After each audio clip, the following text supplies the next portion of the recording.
Allah memberitakan kepada Nabi Musa, dan sampai hari ini masih tertulis di dalam Bible. Masih ada menyimpan Bible? Boleh nanti di rumah dibuka kembali.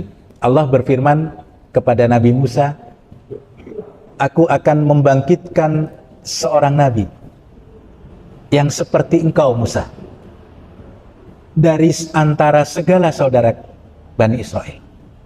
Artinya nabi yang dijanjikan ini tidak berasal dari Bani Israel lagi, melainkan dia harus berasal dari segala saudara Bani Israel. Qadarullah, putra sulung Nabiullah Ibrahim alaihissalam berasal dari istri yang kedua, yaitu dari Hajar, yang bernama Ismail alaihissalam. Nah, itulah. Jadi ketika Ismail alaihissalam ini lahir, Allah perintahkan untuk menyembelih. Kalau di dalam Bible Mbak Vera dulu, kitab Kejadian pasal 22 ayat 2, yang disembelih bukan Ismail tapi Ishak. Masih ingat ya? Ingat. Ambillah anakmu yang tunggal, satu-satunya anak laki-laki yang kau miliki. Itu perintah Allah. Kemudian ditambahi yaitu Ishak.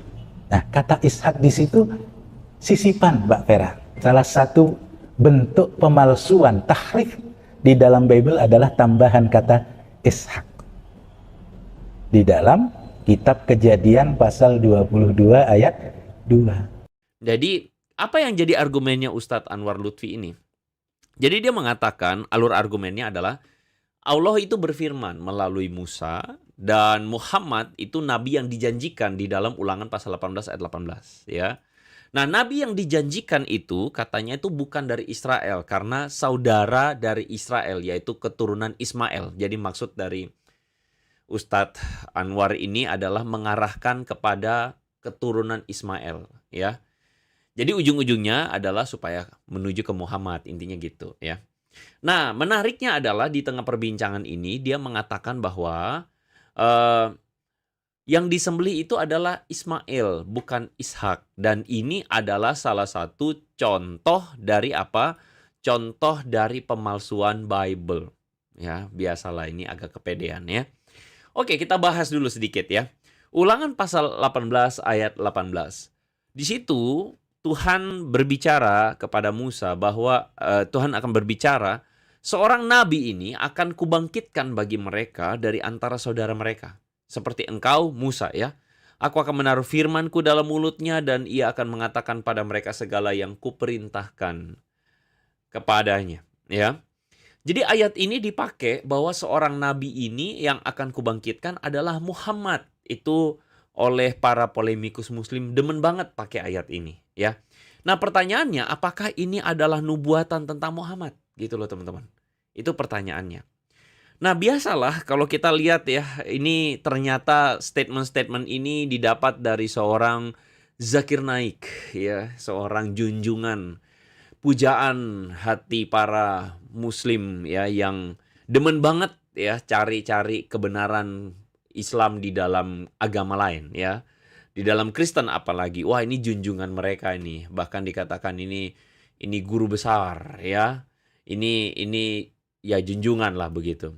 Saya tertarik untuk mengawali terlebih dahulu perkataan dari Ustadz Anwar Lutfi ini ketika dia mengatakan bahwa nama Ishak itu adalah sisipan, dan ini adalah contoh pemalsuan Bible ya.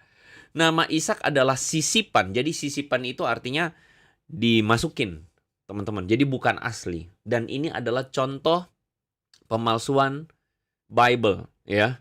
Jadi dia mau kasih tahu bahwa ternyata di Alkitab Kristen itu Alkitab dipalsukan. Nah, gitu loh. Kenapa? Karena bagi dia versi Quran tentu saja Ismail itu adalah menurut tradisi Islam. Ini saya koreksi ya. Menurut tradisi Islam itu Ismail itu adalah anak yang diperintahkan untuk disembelih, begitu ya. Dan nama Ishak itu adalah sisipan di dalam Bible. Nama Ishak itu adalah sisipan doang. Nah, sisipan ini bagi Anwar Lutfi ini adalah contoh pemalsuan di dalam Alkitab. Sisipannya di mana? Di dalam Kejadian pasal 22 ayat 2. Firman Tuhan mengatakan, ambillah anakmu yang tunggal yang engkau kasihi, yakni Ishak. Ya, jadi di dalam Alkitabmu dan Alkitabku, sampai sekarang kita menemukan Kejadian 22 ayat 2 mengatakan bahwa ini adalah Ishak yang diperintahkan untuk dipersembahkan oleh Abraham. Ya, pertanyaannya, apakah kata ini adalah sisipan atau ditambahkan kemudian sehingga membuktikan perkataan dari Ustadz Anwar Lutfi ini? Ya, hal pertama yang ingin saya katakan adalah dengan mengatakan sisipan, maka Ustadz Anwar Lutfi sebenarnya secara tidak langsung sedang menyerang ajaran agamanya sendiri. Sedang menyerang ajaran agamanya sendiri. Bagaimana mungkin?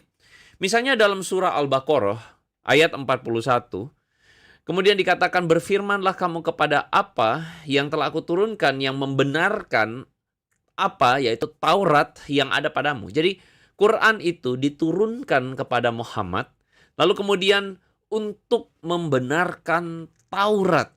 Membenarkan Taurat yang ada padamu. Nah teman-teman, apa sih asbabun nuzulnya? Ya, nah biasakan Don Ditan suka begitu ya.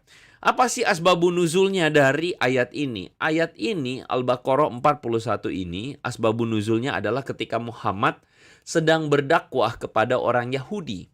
Ya, sehingga turunlah ayat menurut klaim Muhammad bahwa Allah mengatakan bahwa Quran ini diturunkan untuk membenarkan Tauratnya orang Yahudi. Ya, jadi dalam tafsir ringkas Kemenak misalnya di dalam terhadap surah 241 ini, tafsirnya itu begini. Tuntunan ayat di atas dipertegas lagi dengan mengajak mereka memeluk Islam yang dibawa oleh Muhammad. Dan berfirmanlah kamu kepada apa, yakni Al-Quran yang telah aku turunkan pada Nabi Muhammad, yang membenarkan apa, yakni Taurat, Zabur, dan lain-lain yang ada padamu.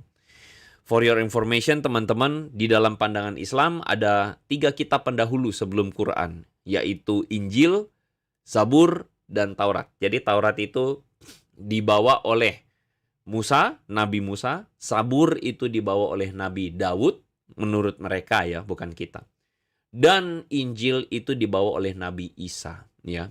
Nah, jadi turunnya Quran itu digambarkan sebagai untuk membenarkan atau melegitimasi keberadaan dan kebenaran kitab-kitab sebelumnya. Dalam konteks ayat Al-Baqarah ini secara khusus diarahkan kepada Taurat. Jadi kesimpulannya adalah, menurut Quran, Quran itu membenarkan kitab Taurat yang dimiliki oleh orang Yahudi. Artinya, Taurat yang dimiliki oleh orang Yahudi pada saat itu, pada saat turunnya ayat Quran itu, Al-Baqarah 41 itu, artinya Taurat pada saat itu benar dan tidak ada perubahan.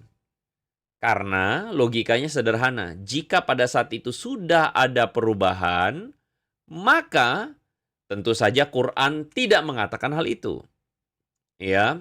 Nah, tetapi pada saat itu ketika turun ayat itu, maka Tauratnya orang Yahudi dibenarkan oleh Quran sendiri. Nah, sekarang bagaimana dengan tuduhan asbun dari Ustadz Anwar Lutfi ini? Tuduhan asal bunyi mengenai sisipan kata Ishak. Bagaimana mungkin Ustadz Anwar Lutfi menuduhkan bahwa ada sisipan kata Ishak di dalam Taurat? Which is kita tahu bahwa yang namanya Taurat itu dalam perspektif orang Yahudi, kategori kitab Taurat adalah Kejadian, Keluaran, Ulangan, Bilangan, Kejadian, Keluaran, Imamat, Bilangan, Ulangan. Ya. Kita tahu bahwa sama-sama itu ayat sudah ada di situ pada saat Quran turun, katakanlah demikian. Lalu bagaimana dengan tuduhan ada sisipan kata Ishak itu? Ya. Nah, karena itu kita memeriksa yang namanya varian teks. Apa itu varian teks? Varian teks itu adalah, jadi begini teman-teman. Naskah tulisan kitab suci itu disalin. Nah, disalin dalam salinan-salinannya yang ketemu, itu dibandingkan teman-teman. Jadi dibandingkan antara satu naskah dengan naskah yang lain. Apakah ada perbedaan? Apakah ada sedikit variasi? Makanya namanya varian tekstual. Ya.